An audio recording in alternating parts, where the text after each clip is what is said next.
اختلاف راتلی شي. څه به کوو چې اختلاف راغی؟ چې اختلاف راغی موږ به دا نه وایو چې زما امام زما مذهب زما مولا، نه نه، موږ به دا وایو چې د چا سره دلیل دی بس هغه څه دی، هغه په حقه دی او موږ د هغه خبره منو. او همدا تربیت زموږ د څلورو امامانو کړی دی. د ټولو نه اول او مشر امام ابو حنیفه رحمه الله، هغوی اذا جاء الحديث عن النبي صلى الله عليه وسلم فعلى الرأس والعين.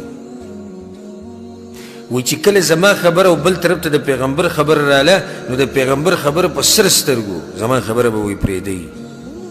وإذا جاء الحديث عن صحابة رسول الله صلى الله عليه وسلم فعلى الرأس والعين.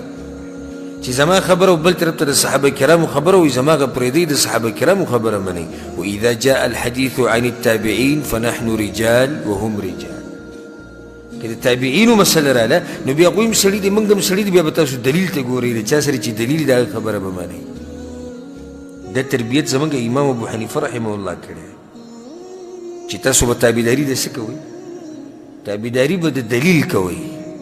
امام مالک رحمه الله به وی كلنا راد ومردود عليه. من کې د هر چا خبره ټولې روغې نه دي، څه به اخیستی کېږي او څه به پرېښودی کېږي، سوای پیغمبر صلی الله علیه وسلم هغه قبر ته اشاره وکړه په مسجد نبوي کې ناست، وایي د دې قبر والا هره خبره منلی کېږي.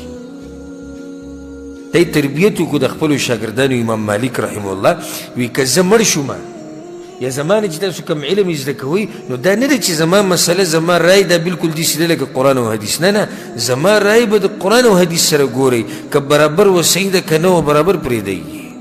دا تربیت امام مالک رحمه الله کړی. او دا به وي امام مالک رحمه الله به یو ناشنا نصیحت وی دا امت د دې امت اخرني خلک دا هغه وخته پورې نشي برابرېدی چې څو پورې د هغه اولنو طریقه نه یې خپله کړي. د اولنو طریقه څه وه؟ قرآن او حدیث. د اولنو طریقه دا وه که نه؟ نو امام مالک وایي که ته دا وې چې د امت د اخرني خلک دې برابر شي نو دا د هغه وخته پورې نشي برابرېدی چې څو پورې د اخرنو د اولنو لار نه یې رانیولي. دا اولنو په لار کې دا فرقې وي، مذهبونه وو، تنظیمونه وو، نو ټولو قرآن او حدیث باندې منګورې لګولې. امام شافعي رحمه الله وی اجمع المسلمون، امام شافعي وی په دې خبره باندې د مسلمانانو اجماع ده على ان من استبانت له سنة رسول الله صلی الله علیه وسلم، چې چاته د پیغمبر یو لار ښکاره شوه، یو طریقه ورته ښکاره شوه، یو حدیث ورته راورسېدو، لم یکن له ان یدعها لقول احد، د ده دپاره نه دي جایز چې د چا د خبرې دپاره دا حدیث پرېږدي. یا دا د امام صاحب خبره ده یا دا د مولوي صاحب خبره یا مفتي صاحب، د دې دپاره به حدیث نه پرېږدي. او دا به وي اذا خالف قولي قول رسول الله صلی الله علیه وسلم فاضربوا بقولي عرض الحائط. وی زما خبره چې د پیغمبر د خبرې خلاف راله نو زما خبره به دیوال له راچوي، د پیغمبر خبره به منئ. امام احمد بن حنبل رحمه الله به وی عجبت لقوم عرفوا الاسناد وصحته. حیره وی دې قوم ته ډېر په تعجب کې یم چې یو حدیث ورته راورسي د هغې سند ورته معلوم شي چې سند هم برابر دی حدیث هم برابر دی. یذهبون الى رأي سفیان، بیا هم د امام سفیان په رای پسې رواني وي دا چې امام سفیان دا خبره کړې ده. ته به وایې چې امام احمد بن حنبل زموږ خبره کوي، موږ داسې ووایو، موږ به داسې ووایو. خو امام سفیان ذکر کړی ځکه چې هغه وخت خبره کړې. موږ به داسې ووایو چې عجبنا لقوم، تعجب کیو موږ هغه قوم ته چې عرفوا الاسناد وصحته والدليل، قرآن او حديث او دليل او سند او هر څه ورته معلوم شي، يذهبون الى رأي الامام ابي حنيفه رحمه الله. او بیا هم د چا په رای پسې روان؟ امام صاحب په رای. نه نه نه، امام صاحب ویلي نه، امام صاحب خو په خپله ویلي دي چې کوم ځای کې زما خبره تاسو د قرآن او حدیث خلاف ولیده زما خبره پرېږدئ او قرآن او حدیث ومنئ.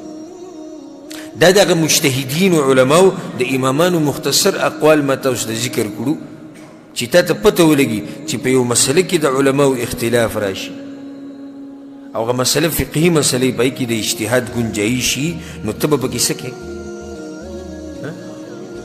د هغه عالم خبره به منې چې د هغه سره دلیلي تعصب به نه کې تقلید به د چا نه کې بلکې ته به اتباع د دلیل کې دا مذهب دی د اهل سنت والجماعت حقیقي اهل سنت والجماعت او دا مذهب دی د اهل الحدیثو او دا مذهب دی د سلفیانو او دا هغه مذهب دی چې موږ ته الله او د الله پیغمبر صلی الله علیه وسلم ښوولی دی چې تاسو به تعصب د چا د وینا دپاره نه کوئ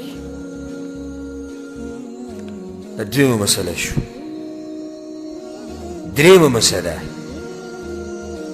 د جاهلیت د زمانی او په جاهلیت والو کې دا وه وإن مخالفة ولي الأمر وعدم الانقياد له فضيلة والسمع والطاعة له ذل ومهانة د جاهلیت والو دا سوچ جوړ شوی او دا نظریه جوړه شوې وه چې د مشر خبره منل دا بېعزتي ده دا ذلت دی او دا سپکاوی دی د خپل ځان